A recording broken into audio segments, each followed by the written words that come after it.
Continuamos con un tema que toca el corazón de nuestras ciudades, los centros históricos, espacio donde la memoria se vive en cada calle, donde la cultura se respira y donde el turismo puede ser tanto una oportunidad como un riesgo.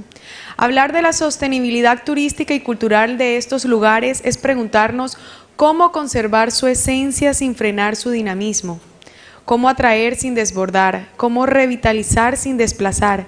Y qué mejor que hacerlo que en Santa Marta, una ciudad que también ha hecho de su centro histórico un punto de encuentro entre tradición, identidad y futuro. Vamos a invitar a nuestros panelistas para que suban al escenario. Invitamos a Fernando Carrión, académico del Departamento de Estudios Políticos de la sede de Facultad Latinoamericana de Ciencias Sociales en el Ecuador. Invitamos también a Diana Elvira Martínez, directora de Patrimonio Cultural y Centro Histórico de República Dominicana, a Juan Pablo El Sous Zavala, coordinador de licencias del Centro Histórico de Lima, a Diana Giraldo, directora de la Corporación del Centro Histórico de Santa Marta, a Ámbar Zambrano, directora de la Oficina del Casco Antiguo de Panamá.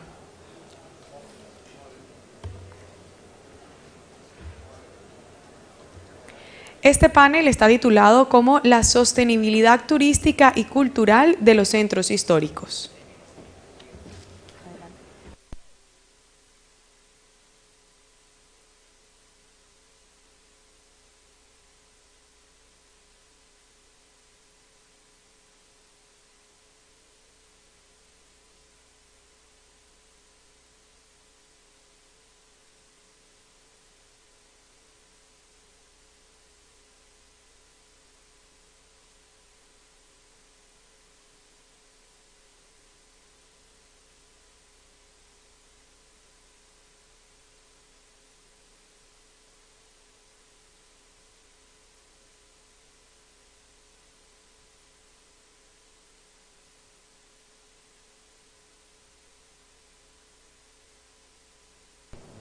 Buenos días con todos, buenos días con todas. Mis primeras palabras, sin duda, son de agradecimiento al conjunto de organizaciones y patrocinadores de este fantástico evento. Listo. Y quiero empezar, sin duda, agradeciendo la posibilidad de estar aquí justamente a la CAF, que ellos me hicieron la invitación para estar en esta magnífica reunión. En particular a su presidente, que le acabamos de escuchar, a Sergio Díaz, y también a dos personas con las que hemos venido trabajando este tiempo para consolidar esta reunión y esta propuesta. El caso de Óscar Rueda y el caso también de Carolina Cortés.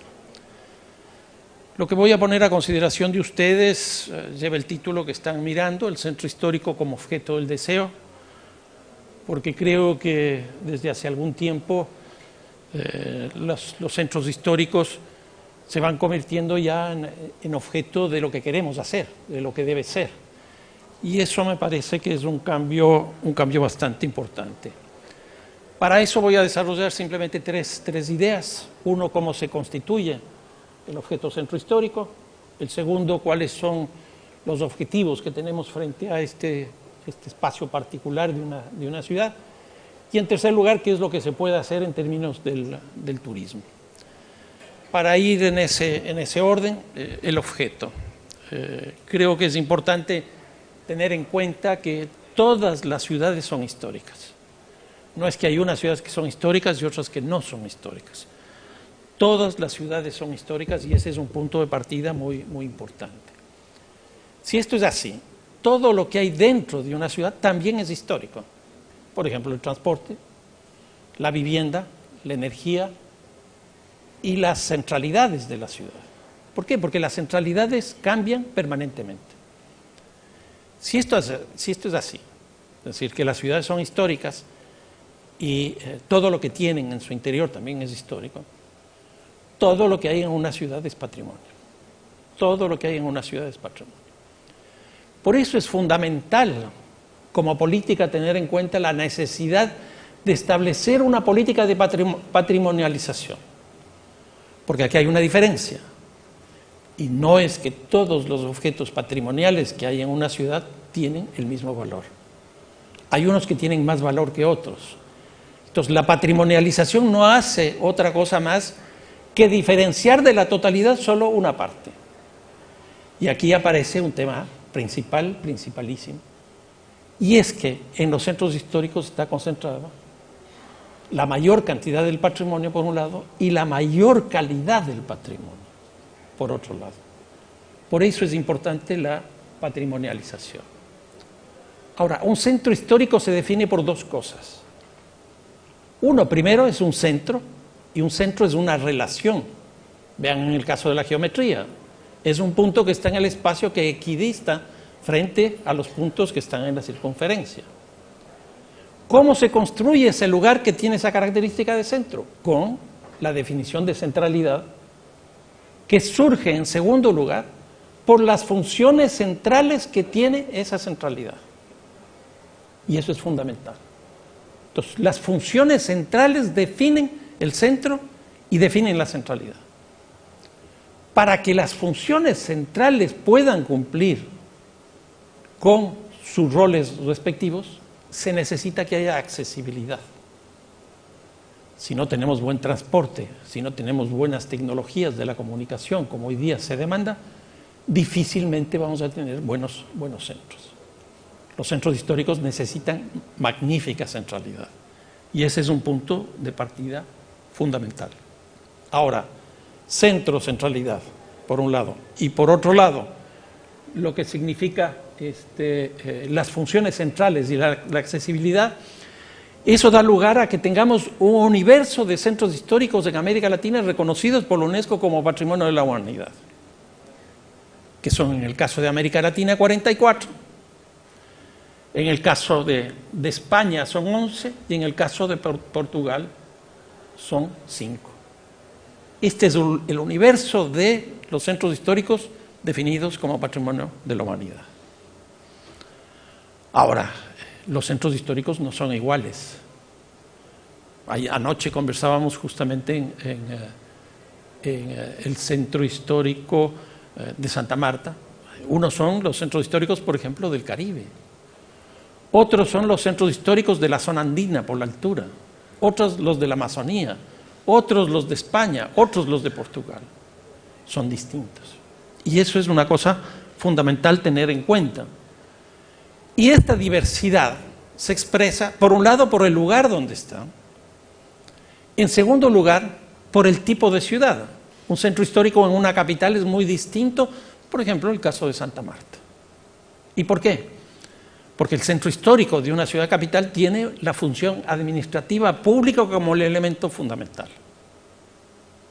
En Santa Marta eso no tenemos. Son dos centros históricos distintos. Una ciudad portuaria también tiene funciones centrales diferentes. Y lo mismo en términos históricos. Hay unos que nacieron en la época de la colonia, y acabamos de escuchar la cantidad impresionante. Yo no tenía idea de centros históricos que estarían cumpliendo 500 años. Pero hay otras ciudades incluso prehispánicas.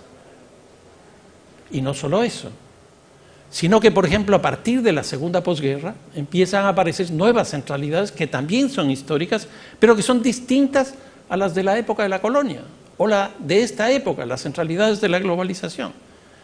Eso nos hace justamente que tengamos centralidades diferentes y que sean bastante mayores.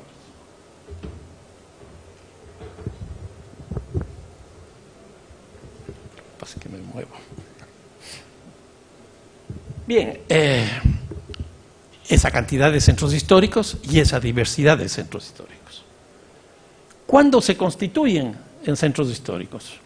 Se constituyen más o menos entre fines del siglo XIX y el siglo XX, cuando las ciudades tienen un crecimiento impresionante, donde aparece una ciudad nueva y una ciudad vieja. Y eso hace que incluso la diferencia entre lo uno y lo otro sea notable. Y una cuestión que es muy interesante. lo que hoy son los centros históricos, en su momento fue la ciudad toda. Toda la ciudad de aquella época es lo que hoy día definimos como centro histórico. Pero para que ocurra esa transición, ese cambio, las funciones de los centros históricos tuvieron que cambiar porque empezaron a localizarse justamente ciertas funciones, ciertas actividades. Ahora, ¿qué es lo que ocurre? A partir del periodo de las dos guerras mundiales y básicamente de la Segunda Guerra Mundial, es decir, más o menos a partir de la década de los 50, tenemos algunos fenómenos que hacen que los centros históricos empiecen a tener una connotación especial. Por un lado, ese impresionante proceso de migración del campo a la ciudad, que finalmente termina teniendo asentamientos humanos precarios, como Naciones Unidas definió, pero que no estaban dentro de la ciudad. Por eso los definimos en su momento como marginales. Estaban al margen de la ciudad. Y entonces ahí tuvimos periferia sin centro. Y ese fue el tema, de alguna manera, prioritario de las políticas públicas de aquella época. Pero no solo eso, las ciudades crecieron, obviamente, por ese proceso. Pero también crecieron porque las élites de los centros históricos, que posteriormente ya adquieren una condición específica, también salieron de los centros históricos y ayudaron a crear esta ciudad moderna. Por ejemplo, las teorías de la ciudad jardín, que se hicieron por fuera de los centros históricos. Y entonces aquí aparece una cosa que yo defino como parricidio urbano, porque a los centros históricos se los castiga, se los margina, no se empieza a trabajar sobre ellos. Esta es una situación que empieza a aparecer posteriormente. Y este hecho de que el centro histórico como tal aparezca es más o menos entre los años 80 y 90 del siglo pasado. Es decir, este objeto sobre el cual nosotros trabajamos hoy día con mucha normalidad nace alrededor de los años 80-90. Eso que significa que tendrán 40, 50 años, que es un tiempo más bien relativamente corto. Y ahí nace justamente el tema y el objeto de lo que estamos hoy día discutiendo. ¿Cuál es el objetivo sobre este objeto? Entonces, en este siglo, los centros históricos ya aparecen como un elemento diferenciador, diferenciado dentro de las ciudades, y por lo tanto necesitan una política específica, pero con una característica: el patrimonio que en este siglo tienen los centros históricos, es decir, en estos 25, 30 años, ya no son estrictamente locales, sino que son globales y locales, por el tema del desarrollo de las nuevas tecnologías y lo que ustedes han venido sosteniendo, del tema de las ciudades inteligentes y del turismo inteligente.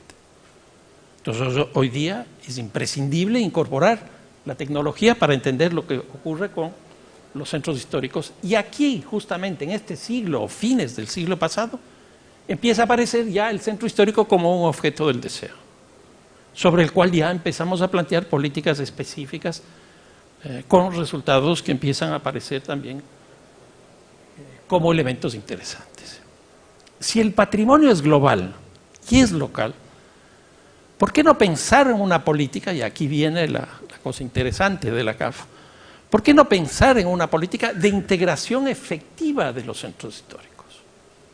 Entonces la CAF lo que tiene como mente, en su mente, es justamente la formación de una red iberoamericana de centros históricos, como nos comentó hace un momento, el presidente de la CAF. Para que ustedes vean, anoche salimos a caminar justamente por Santa Marta, en el centro histórico, y ahí conversamos, ya empezamos a formar esta red. Se habló de escuelas taller, se habló de la posibilidad de que los centros históricos, que son considerados ciudades patrimonio de la humanidad, puedan ayudar a los centros históricos que no tienen esa condición. Por ejemplo, el caso de Santa Marta. Santa Marta tiene una calidad impresionante y habrá que dar el paso para que sea considerado también patrimonio de la humanidad. Y nosotros podemos ayudar. Por ejemplo, yo vengo de Quito que es una ciudad patrimonio de la humanidad y es la primera ciudad que fue considerada por la UNESCO en esa condición. Obviamente nosotros podemos ayudar, debemos ayudar. Y entonces la red ya empezó a funcionar desde anoche. Ahora, esto se va finalmente a adquirir un formato real justamente en el aniversario de los 500 años de Santa Marta. En otras palabras, no estamos hablando de proyectos vacíos, sino de proyectos que empiezan ya a caminar. Y entonces, ¿qué quiere decir esto? Que hay que hacer políticas de integración, que deberíamos hacer políticas de intercambio, que haya políticas de comunicación, que hagamos este tipo de eventos, que hagamos cooperación horizontal, que tengamos una página web, que tengamos una secretaría general, llamémosla así por lo pronto, que sea la que motive, la que coordine, etcétera, todas estas acciones. Y para que eso ocurra, creemos que el tema del turismo es absolutamente clave. ¿Por qué? Por lo que decía hace un momento. Es el espacio que tiene concentrada la densidad más alta de patrimonio y es el espacio donde está el patrimonio que tiene la mayor calidad del patrimonio. Eso es fundamental. Y finalmente, la tercera idea es el qué hacer, qué debemos hacer ahí. Entonces yo creo que una buena política sobre los centros históricos es que el turismo se convierta en una función central de los centros históricos. ¿Y por qué? Porque hasta ahora, más o menos, lo que nosotros hemos tenido como funciones principales de los centros históricos fundacionales ha sido la administración pública, el comercio y también la religión, las iglesias. El turismo es una cosa relativamente nueva y puede convertirse en una función importante.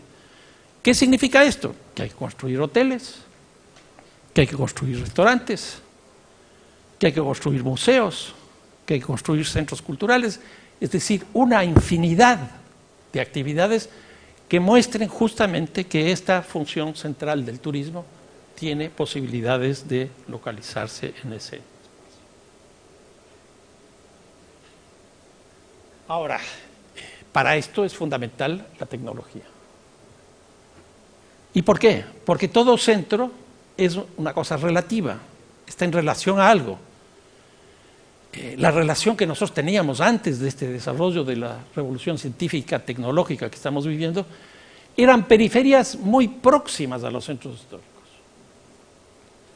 Pero hoy día, con la tecnología que tenemos, podemos traer gente del Asia, del África, de Europa, de los Estados Unidos. Es decir, el área de influencia se multiplica sustancialmente.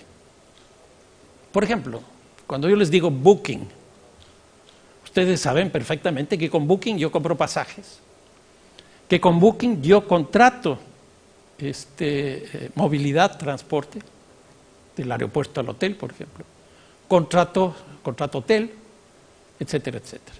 Son cambios sustanciales.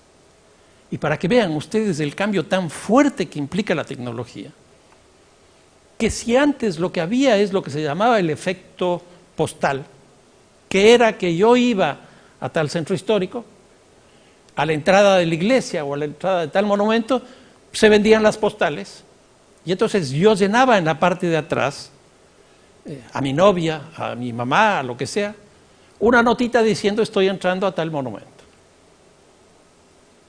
Lo paradójico es que después íbamos al correo correspondiente, depositábamos eso ahí para que llegue a su destino y probablemente yo llegaba antes de que